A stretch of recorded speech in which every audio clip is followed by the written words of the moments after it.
Fala pessoal, tudo bem? Boa noite para todo mundo. Estamos começando mais uma live, mais um ao vivo aqui no Facebook e também no Instagram, como em todos os domingos, pontualmente 9 horas, quando não tem jogo, no horário das 7 horas da noite, com os nossos times em campo. A gente veio para conversar nesse horário que já está ficando marcado, é tradição já para a gente falar sobre o nosso futebol, falar sobre as equipes paranaenses especificamente e, claro, também dar uma passada pelos outros assuntos que estão ligados ao esporte. Então, vamos entrando aí, já vamos comentando, vai compartilhando também aí no seu Facebook, no seu Instagram também, para a gente ter mais gente ainda, ter mais acesso e a gente poder bater um papo legal sobre o nosso futebol. Vamos falar das partidas que rolaram já com as equipes, né? O Coritiba jogando na Série B, o Atlético jogando hoje na Série A e a projeção para o jogo de amanhã, o Paraná Clube jogando contra a Chapecoense. Gus Teixeira, fala Faquina, beleza Gus, beleza? O Cristiano Silva, a Sandra Rosentin, oi Marcelo, oi Sandra, obrigado pela audiência. Lislaine tá entrando aqui, já tá participando com a gente. O Irineu, o que aconteceu com o Atlético, que era o time sensação? Alô meu amigo Claudir Felipe, já tá entrando aqui também no Facebook. O Carlos Machado, Paraná campeão brasileiro. Nivaroica, o Maridama 19, o Luiz Mafessoli tá participando com a gente aqui. O Jucadrula, enfim, a galera já tá entrando, vamos mandando mensagem aqui pra gente ir interagindo. Vou começar falando sobre o jogo de hoje, né? O Atlético Paranaense entrou em campo, já falaram aí, cadê o time sensação? Pois é, o Atlético vai para mais um jogo sem conseguir vencer e desta vez jogando muito mal, né? Na semana passada eu havia falado aqui que os resultados de empate das partidas contra Bahia e principalmente Grêmio, aliás o Grêmio acabou de meter 5-1 no Santos, para você ver a importância daquele 0-0, de como o Atlético conseguiu com muitas dificuldades, mas segurar o Grêmio naquela partida jogando no estádio da Arena do Grêmio. Hoje o Grêmio meteu 5, no meio de semana também, meteu 5 dentro da Libertadores América, ou seja, um time muito forte ofensivamente. O Atlético foi lá e segurou o Bahia também 0-0. Aí a gente imaginou, bom, vai vir para casa, vai jogar a partida em casa contra o Bahia, vai ser diferente, vai ser um time propositivo, o time que vai ter a iniciativa do jogo, vai buscar o gol e vai ganhar a partida, ou pelo menos competir em pé de igualdade com o forte time do Palmeiras. É bom a gente lembrar, o Palmeiras tem um dos melhores, se não o melhor elenco do Brasil. Talvez não seja o time que joga o futebol mais encantador, eu já falei várias vezes aqui, para mim é esse time do Grêmio que está jogando o melhor futebol no Brasil no momento. Mas o Palmeiras tem uma forte equipe, tem um forte elenco também. Não foi o que aconteceu. O Atlético foi a campo hoje, repetiu novamente os mesmos erros, piores talvez até, do que nas partidas contra a Bahia e contra a Grêmio. Muitas dificuldades na saída de bola. Hoje o Santos errou sobremaneira aquele primeiro passe, os zagueiros com dificuldade. Lúcio Gonçalves, não sei sinceramente o porquê de tanta insistência com o Lúcio, que é um jogador experiente, a gente sabe, mas que não está jogando absolutamente nada, tem que sair do time. Ou para a entrada do Jonathan lá na lateral direita com o Rosseto vindo para o meio, ou então a simples entrada do Bruno Guimarães ali no meio de campo. O Lúcio Gonçalves, muito mal esse primeiro passe dos jogadores de meio de campo com ele, está sempre saindo quebrado e eu tenho insistido aqui várias vezes. Aí a bola estoura na defesa e toda hora o time adversário está chegando lá no ataque para tentar buscar o gol. E a bola não chega aos meias para criarem alguma coisa ofensivamente falando. Tanto que no segundo tempo, quando o Lúcio acabou saindo, é que o Atlético teve alguma oportunidade de gol na segunda etapa. Acabou fazendo inclusive o gol com o Pablo. Mas mais uma vez, Guilherme e Nicão não participaram do jogo e consequentemente o próprio Pablo, enquanto esses jogadores não conseguem criar, enquanto o próprio Pablo não recebe bolas, ele obviamente não tem possibilidade de fazer gols. Quando recebeu hoje, acabou fazendo um dos gols. Claro, não é para desespero, não é para dizer que está tudo errado, pelo contrário, eu acho muito legal a ideia, a proposta do técnico Fernando Diniz, já elogiei várias vezes, só que eu acho que o Atlético tem muito a crescer ainda. Nem é o time totalmente preparado que goleou aqui o News Old Boys e que vai se classificar na Sul-Americana, nem é o time que passou pelo São Paulo, se classificou na Copa do Brasil, mas também não é esse time horrível que está muita gente já falando por causa do jogo de hoje contra o time do Palmeiras. Falei, pegou um time muito forte, não conseguiu jogar hoje mais uma vez. Vai ter que organizar essa saída de bola, precisa melhorar essa transição meio para o ataque para tentar alguma coisa ofensivamente. Sem dúvida nenhuma, o Atlético precisa evoluir, mas não tem que mudar a ideia, não tem que mudar o jeito, não tem que mudar o modelo implantado, que eu acho muito legal pelo técnico Fernando Diniz. Algumas participações aqui. Rafael Pisato, meu amigo, obrigado, Rafael. Léo Vidal faz uma crítica a mim, não construtiva, não aceito, infelizmente. Valeu, Léo, obrigado pela audiência. Jonatas Tavares, o Henrique Piloneto, a Bate Carol, o Alexander, o Paulo Magalhães, boa noite, Faquina, boa noite, Paulo. O Derek Williams, salve, Faquina, salve, Derek, obrigado pela participação. Tá entrando também aqui o Penha, Roberto Cláudio entrou com a gente aqui, o Eduardo, Jonathan apoia muito melhor, você, tu tem que ir pro meio. Essa é uma das ideias, né, daquilo que eu imaginei, falei até agora há pouco, acho que o Jonathan, se conseguir com a questão física, lidar bem com isso, estar bem fisicamente, ele tem que ser o titular. Ele tecnicamente é um jogador muito bom para ser o lateral, para ser o ala ali pela direita. Aí pode ser o Rosseto no meio, pode ser até o Bruno Guimarães, mas o certo é que essa alteração para esse estilo, para essa maneira que o Atlético quer jogar, que é de saída de bola com ela no chão, trocando passes e principalmente um estilo de muita intensidade quando o time não tem a bola e quando tem a bola de rapidez, o Lúcio não está conseguindo se encaixar e está atrapalhando o time do Atlético. O Leno Vidal, Nicão e Guilherme mortos, Lúcio não dá. Pois é, falei, o Nicão e Guilherme não jogaram bem mais uma vez, já é a terceira partida consecutiva que eles não jogam bem. O Ricardo Filon está participando aqui, o Bruno Leite está entrando, o Bruno Meira, engraçado quem torce pro Atlético reclamar da Transamérica, onde só puxa o saco do Atlético. Não é verdade, lá a gente é imparcial, a gente tenta fazer da melhor forma. Valeu, Bruno, obrigado, pode ter certeza que a gente quer o bem de todos os clubes lá e eu aqui também nas mídias sociais. O Rodrigo Viegas, Veiga no lugar do Guilherme urgente. Tá aí uma outra alteração que pode pintar. O Veiga hoje não estava, né? Tem ali aquela questão contratual, ele foi emprestado pelo Palmeiras, hoje não estava disponível, mas é um jogador que talvez jogando um pouco mais na frente pode ser certamente uma peça importante para esse meio do Atlético Paranaense. O Roberto Penha fala aqui, boa noite, Faquinello. Penhabel, o que acha desse time do Coritiba? Vamos falar sobre o Coritiba então, que jogou fora de casa. Eu pego a mesma linha, né, de pensamento aí. Não fez um grande jogo, mas trouxe um ponto do jogo fora de casa contra a equipe do Oeste. Assim como o Atlético pontuou nas duas partidas contra a Grêmio e Bahia, eu falei, pontuar fora de casa é interessante, para o Coritiba também. Se a gente só analisar o resultado, legal, bacana. Mas mais uma vez o Coritiba não fez um bom jogo na sexta-feira contra o Oeste. Muitas dificuldades, apesar de ter sido um primeiro tempo onde praticamente ninguém conseguiu fazer absolutamente nada, né? Porque aconteceram poucas chances claras de gol, tanto para o Oeste que marcou, como para o Coritiba que só veio marcar depois. Os goleiros praticamente não participaram. Mas no segundo tempo, algumas deficiências que a gente continua detectando ali no time do Coritiba. Precisa realmente de mais qualidade do meio para frente. O Bruno Moraes, o atacante, recebeu algumas bolas em condição, está muito abaixo ainda, precisa melhorar. Eu até falei que ele era uma boa contratação. Certamente é um jogador que precisa evoluir, talvez vai perder a condição de titular no time. Eu não sei o que vai acontecer com o Kleber, né? Não sei se ele continua ou não continua, mas muito provavelmente, não sei se para terça-feira, mas para outra rodada já o Alexandro esteja disponível. É bem provável que ele vá ser o titular aí do técnico Eduardo Batista, mas melhorou bastante quando os homens de lado de campo foram substituídos. A entrada do Guilherme Parede até deu um pouco mais de força ofensiva. O Cadi não fez um bom jogo ontem. Gostei muito dos dois volantes, né? O Vitor Carvalho, para mim, dos jogadores de linha ali, foi o melhor jogador do Coritiba em campo. O Júlio Rush jogando na sua posição é um jogador que tem boa qualidade, a gente sabe disso, na bola parada também. Tem ainda os problemas pelas laterais, né? O Abner ainda fraco, abaixo do que se imaginava, do que se esperava, né, do Abner, um jogador muito falado, quando passou pelo Coritiba não jogou no time principal praticamente, mas foi embora logo, cedo, era a grande revelação, não está jogando bola ainda. Pelo lado direito vai precisar do lateral, né? O Leandro fez a sua estreia, foi apenas razoável, acho que o Carlos César, a hora em que voltar, ele vai ser o titular dessa equipe do Coritiba. Mas é importante pontuar, o Coritiba saiu de casa, foi para fora, trouxe um pontinho, está escalando a tabela de classificação e certamente vai evoluir. O Coritiba vai brigar, com certeza, para subir, mas é um processo de evolução. O trabalho do treinador não tem nem um mês. Ele vai precisar melhorar, ele vai precisar evoluir com essa equipe e acredito que isso possa acontecer. O jogo da próxima terça-feira pode mostrar isso, é pouco tempo de trabalho entre a partida de sexta contra o Oeste, é mais descanso para os jogadores.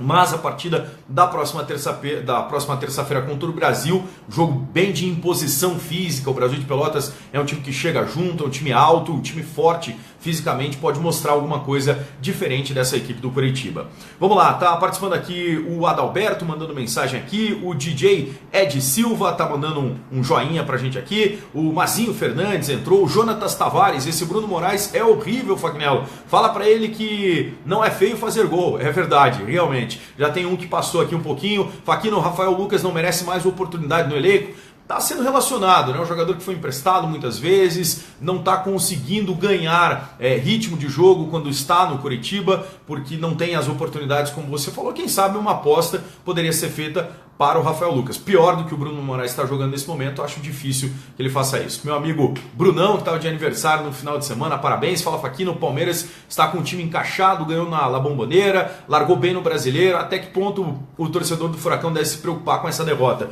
Pois é, como eu falei agora há pouco aí, não acho que é uma derrota de grande preocupação. Perder para o Palmeiras, que é um dos times mais fortes do Brasil, que está jogando bola, que tem um grande elenco, seria natural. O problema é como o Atlético está jogando nas últimas partidas, não só nesse jogo contra a equipe do Palmeiras. Precisa evoluir e pegar esses 3 últimos jogos aí como exemplo, né? Grêmio, Bahia, em que não tomou gols, mas também não fez, e agora esse em que toma 3 gols dentro de casa, acaba fazendo 1 e acaba perdendo.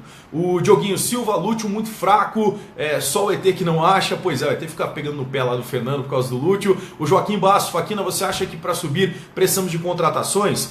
Olha, eu acho que o Coritiba vai precisar talvez de um jogador mais forte em todos os sentidos, né, de qualidade, vamos lá, melhor para lado de campo. Acho que o Coritiba vai precisar de um jogador, ou talvez até de 2, para fazer essa função de lado de campo, um atacante de lado de campo com mais qualidade. Não acredito que os que estejam no elenco possam dar conta. E que pese, o Cadi tenha jogado bem, mas tem alternado bons e maus momentos. O Parede também entra, alterna bons e maus momentos. Teve sequência no estadual, não conseguiu ir bem. Enfim, o Pablo mais uma vez entrou no jogo e é contratado, não foi bem. Eu acho que essas são as 2 peças que faltam. Os atacantes de lado de campo, acho que precisaria realmente dessas contratações. O Nicolas, será que agora o Atlético acordou e realmente viu que é meio da tabela? Um abraço, meu aniversário hoje. Parabéns, Nicolás. O Atlético 11º colocado, eu acho que tem potencial para crescer ainda dentro do campeonato, mas a realidade hoje é essa realmente, de meio de tabela, quem sabe beliscando alguma coisa um pouco mais para cima. Rafa Santos, boa noite meu nobre Faquina, fala Rafa, obrigado pela participação aqui. O Emerson França entrou, o Wagner é atacante que está precisando, pois é, exatamente, está precisando de atacante de lado de campo, acho que ele está falando aí sobre o Coritiba também. O Edinaldo Bueno, a Poli Polatti, a Berzinha entrou aqui, Alexander e o Chiquinho. Foi bem? Razoável. Chiquinho não foi bem. Ele, depois que ganhou a condição de titular, ele estava entrando melhor quando vinha do banco de reservas nas primeiras partidas do que agora quando ganhou a condição de titular. O jogador precisa evoluir também. É bom jogador, acho que pode ajudar bastante o Coritiba, mas a partida dele contra o Oeste foi apenas razoável. O Felipe Yeski entrou, está participando aqui também. O Teixeira e o Tricolor, amanhã, redenção. Vamos falar sobre o Paraná então, já que a galera está querendo saber sobre o Tricolor. Bom, esse jogo contra a Chapecoense, é bom a gente lembrar, né? A Chapecoense veio aqui, tomou 5 do Atlético Paranaense. O técnico Gilson Kleina fez algumas modificações, principalmente no sistema defensivo depois daquele jogo, e a Chape, a partir dali, pelo menos defensivamente, começou a melhorar. Por exemplo, segurou esse time do Palmeiras, inclusive, né? Fez um jogo aí justo também contra o Atlético Mineiro na Copa do Brasil. Mas é jogo para pontuar. É o campeonato do Paraná, né? Como a gente falou aqui no jogo contra o Sport veio aqui, ganhou do Paraná, hoje ganhou do Bahia. Quem sabe é a hora do Paraná chegar lá e tentar beliscar pontos contra a Chapecoense. Esse tipo de jogo, mesmo fora de casa, é jogo em que dá para pontuar. O Paraná precisa melhorar bastante, principalmente os erros individuais. Os gols, se a gente der uma olhada, em quase todos os momentos aí em que o Paraná tomou gol dentro do campeonato, foram erros individuais. Posicionamento de um jogador que estava fora na hora de uma cobertura, ou então numa hora de uma bola parada, enfim, erros individuais. E claro, o jogo contra o Sport ficou isso muito claro. Primeiro gol, 2 jogadores, o primeiro que desvia a bola e o segundo que faz o gol, completamente sozinhos. Isso é erro de posicionamento do jogador, que não está prestando atenção, não está ligado na partida. É o gesto técnico do atleta que precisa melhorar. Em relação a como o time está se comportando ofensivamente, o Paraná está finalizando muito, mas precisa melhorar nisso também. O Paraná chega na cara do gol e os jogadores não estão tendo calma, tranquilidade, não estão acertando o chute, não estão tomando a decisão certa ou de passar ou então de finalizar. Rafael Alemão, um jogador que agora é desfalque para o time, mas é um jogador que teve várias oportunidades, precisa evoluir em termos de finalização. O Carlos é outro jogador que se esforça muito, mas também precisa evoluir em termos de finalização. O Silvinho é outro jogador que teve algumas oportunidades e acabou desperdiçando. Para o jogo de amanhã, me parece que a grande novidade, talvez comece a partida como titular, é a volta do Carlos Eduardo. É o melhor jogador do time, é o cara que faz o time andar, que faz o time jogar, que mete uma bola, que segura a bola em um determinado momento quando é preciso, que arruma uma falta, que consegue fazer o time se organizar dentro de campo. E é um jogador de qualidade, né? Como eu falei, o arremate de longa distância e média distância, a bola parada do Carlos Eduardo, a bola enfiada, né? A assistência para alguém, o último passe antes da finalização, para alguém tentar fazer gol. É um jogador que tem muita qualidade e certamente, se voltar, e acho que vai começar o jogo como titular, é uma peça importante para o jogo de amanhã contra a Chapecoense. Não é jogo fácil, mas é jogo para pontuar fora de casa. Se o Paraná quiser alguma coisa, tem que começar a pontuar nessas partidas principalmente. O Adriano Motim, um abraço, Adriano. Boa noite, Faquinha. O Atlético empatou semana passada, perdeu hoje, precisa ganhar, senão acontece que nem nos anos passados. Começou empate, perdeu, ficou só no meio da tabela. Tem que pontuar, tá certo, Adriano? O Doug Cardoso, boa noite, Faquinha. Manda um salve para a nação tricolor de 4 Barras e Borda do Campo. Alô, Doug, alô, galera de 4 Barras, Borda do Campo, obrigado pela participação. O Gus Teixeira, alemão na direita não dá, é uma avenida. Pois é, esse é um jogador que precisa evoluir, né? Imaginava-se que ele pudesse ser melhor, rendesse, né? Pudesse estar rendendo um pouco melhor no Campeonato Brasileiro. Não é o que está acontecendo com o alemão. É uma peça que realmente faz falta, né? Um lateral melhor no elenco do Paraná Clube. Pela esquerda a mesma coisa, ainda não conseguiu achar exatamente a peça ali para fazer essa posição. O Mansur está sendo titular, o Ryan já foi improvisado ali, mas são jogadores que não são no nível ainda que precisaria o Paraná para a Série A de Campeonato Brasileiro. Davi William, Coxa só vai subir quando o Kleber for embora. Pois é, o Kleber está aí, né? Está treinando lá com o grupo, um pouquinho em separado, não vai para as relações, não sei sinceramente qual vai ser a situação. Acho que não tem mais clima para o Kleber continuar no Coritiba. O Fernando, na realidade o que falta para nossas médias equipes aqui de Curitiba são atletas de boa qualidade. Nosso poderio financeiro é baixo ainda, por cima as contratações são equivocadas. Tem razão, né? A diferença de orçamento de um Flamengo, que hoje é o líder do Campeonato Brasileiro, para os nossos times, pegar os da Série A de Campeonato Brasileiro, Atlético e principalmente Paraná Clube, é muito grande, é um abismo em termos de financeiros, né? Em termos financeiros, para a diferença que dá entre o que ganha, o que recebe de televisão, o que tem de outras receitas, um Flamengo, um Corinthians, para um Paraná Clube. Isso faz muita diferença, sem dúvida nenhuma. Não é só isso que resolve, mas faz muita diferença. Você tem a possibilidade de acertar muito mais do que errar, se você tiver mais condições financeiras para buscar no mercado contratações. O Flávio RBS, salve Faquinello, fala Flávio, obrigado. Júlio Lima, tem também o Wagner e o G2 não tem vez no time titular. Hoje mais uma vez o Fernando Diniz disse claramente, né? É um jogador que não está sendo utilizado porque tem outros problemas que não somente os problemas técnicos e físicos, né? E o João Pedro, ninguém perguntou aqui, mas hoje ele falou também na entrevista, foi o João Pedro quem quis sair do Atlético Paranaense, queria desde o início do ano, acabou jogando o Campeonato Estadual, queria sair novamente agora no início do Brasileiro, foi o que aconteceu, acabou indo para a equipe do Botafogo. O Júlio Lima pergunta também, e o Faquina? Pois é, o Mosquito, Faquina. O Mosquito assinou um pré-contrato com o Corinthians nessa semana, depois de todo o litígio aí, ele teve que voltar a se reapresentar ao Coritiba, mas não foi integrado ao elenco principal, tá lá, tá treinando, vai ao trabalho, mas ele já tem um pré-contrato com a equipe, ele pode fazer isso, legalmente ele tem direito de fazer isso, porque o contrato dele termina daqui a menos de 6 meses, ele pode assinar um pré-contrato com outra equipe, fez isso com o Corinthians, não vai jogar pelo Coritiba, vai jogar pelo Corinthians certamente o Mosquito. O Bruno Melo, o que aconteceu com o Bruno Moraes? Pois é, falei agora há pouco aqui, não jogou, foi muito mal. O 09 Tel, o que será que tem com o G2? Acabei de falar, ninguém sabe, algum tipo de problema aí que não é somente o problema de campo. O Rodrigo Ferrari e o Jean Carlos. O Jean Carlos é um jogador de qualidade ele no meio de campo, mas não jogou bem na sexta-feira contra o Oeste. Tem potencial, um jogador que pode ajudar bastante no meio do time do Coritiba, mas é um jogador que ainda precisa evoluir também. Já mostrou em outros momentos, em outros clubes, que tem qualidade, mas é um jogador que ainda no Coritiba fez um bom jogo aqui, principalmente contra o Atlético Goianiense, mas caiu um pouquinho de produção. O Sandro Schneider tem que pôr o Kleber para jogar, melhor que todos os que estão aí, resta saber se ele quer, e se o Coritiba também quer continuar com ele, se não quer fazer um acerto para liberar um pouco de folha de pagamento. O Kleber ganha mais de R$200 mil no Coritiba, é o salário mais alto do elenco. O Isaac tá falando, o Luiz Carlos, goleiro do Paraná, está de saída? Não sei, mas chegaram vários jogadores, né? O Paraná hoje tem 4 goleiros aí, que fora o Richard, 3 foram contratados para essa temporada, né? Acabou de chegar mais um, eu não sei se o Luiz Carlos vai continuar.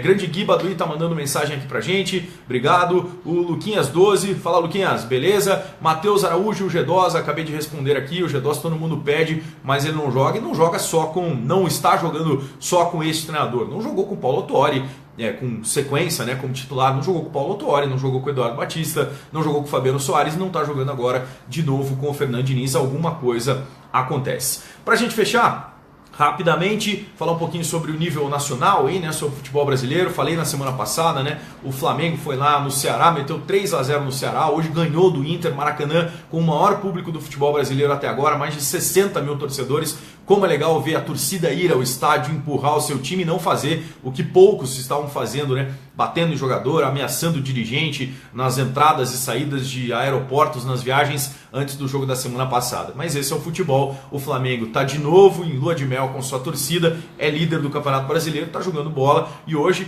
finalmente, o Everton Ribeiro estreou com a camisa do Flamengo, né? Fez um grande jogo hoje, o Everton Ribeiro foi um dos destaques. E o que está jogando esse menino, Lucas Paquetá, é uma grandeza, hein? Está jogando muita bola, fez mais um gol hoje, é um jogador de meio de campo de uma qualidade interessante, jogador completo. E para fechar, a final da Liga dos Campeões da Europa, postei aqui na semana passada, essa também era aposta meio fácil, né? Postei na semana passada que iriam chegar à decisão Real Madrid e Liverpool. Olha, não foi tão fácil assim, aconteceu, né? De fato os dois estão lá, mas na decisão, mas não foi tão simples assim, né? O Bayern, se marca mais um gol, se classifica, e aí tem polêmica de pênalti, não pênalti, pênalti para o Real Madrid, para o Bayern contra o Real Madrid, que eu acho que foi, né? O Marcelo meteu a mão na bola, acho que poderia ali ter sido marcado pênalti. No outro jogo, a Roma quase conseguiu repetir o placar, perdeu de 5-2, ganhou o jogo de 4-2, também tem problemas com arbitragens de reclamações, não é só aqui, é lá na Europa também. Mas a final vai ser muito legal para mim, com os dois melhores jogadores do mundo em atividade frente a frente nessa decisão em Kiev no dia 26. O egípcio Salah e o português Cristiano Ronaldo. Até fiz uma enquete nessa semana no Instagram. Será que quem vencer a Liga dos Campeões da Europa dá um passo gigantesco para ganhar o título de melhor do mundo? Claro, tem todo o segundo semestre ainda, tem a Copa do Mundo, os dois estão jogando por seleções menores, né, sem grande título, sem grande possibilidade de título, mas a Liga dos Campeões, se um deles for realmente o grande protagonista dessa decisão, pode dar um passo interessante para ganhar o título de melhor do mundo. E a não ser que o nosso Neymar faça chover na Copa do Mundo e jogue muito bem o segundo semestre, né, que seria o início de uma nova temporada no futebol europeu, eu acho que ele não vai estar nem entre os 3 melhores do mundo por causa dessa parada aí que ele teve, dessa contusão. Acho que os 3 melhores hoje, não necessariamente nessa ordem, mas são Salah, Cristiano Ronaldo e Messi, são os jogadores aí que certamente vão estar brigando no final do ano, a não ser que aconteça alguma coisa muito diferente na Copa do Mundo pelo título de melhor jogador da temporada. Davi William, o João de Fazenda Rio Grande, o Wagner tá mandando aqui, foi à arena hoje, não pôde entrar porque foi barrado pelos seguranças, pois faltava 2 horas para o jogo começar. Não entendi se você não tinha biometria, Wagner, enfim, mas não pode, né? Barrar torcedor, o cara tem que estar indo para o estádio e tem que certamente ser liberado para entrar desde que esteja cumprindo ali as regras. O Sandro, meteram a mão no Bayern, era igual aqui no Brasil, time menos poderoso sempre tem um apito amigo. O Fernando tá falando aqui, Faquino, o que está achando do futebol apresentado pelo Grêmio? Acabei de falar lá no começo, meteu 5-1 agora, tá até rolando a entrevista coletiva do Renato. Renato é uma figura folclórica do futebol, mas está fazendo um grande trabalho no Grêmio. O time joga para frente, vai para cima, faz gols, não quer nem saber se está ganhando de 2, 3, continua, fez 10 gols em 2 jogos. Para mim, o melhor futebol do Brasil está sendo apresentado pelo Grêmio. Gente, obrigado pela participação de todo mundo. Não esqueçam, entrem na Liga do Cartola, Liga do Faquina no Cartola, tá rolando, tem prêmios lá no final do primeiro turno e também no final do campeonato. Acompanhem sempre pelas mídias sociais, aqui no Instagram, no Facebook, tem o Twitter também, o @MarceloFaquina. E claro, é só você entrar aí no nosso blog, onde todo esse conteúdo tá lá junto, blogdofaquina.com.br, que sempre tem muita informação importante para vocês. Amanhã eu trabalho no jogo do Paraná, a gente vai estar às 8 horas da noite, portanto, na transmissão do jogo do Tricolor contra a equipe da Chapecoense. E antes, claro, 5h30, vou estar no ar também na Transamérica. Gente, muito obrigado por todos vocês aí acompanharem, pelas mensagens, continuem mandando, sempre compartilhando também as lives e que todo mundo tenha uma ótima semana. Valeu, brigadão, um abraço!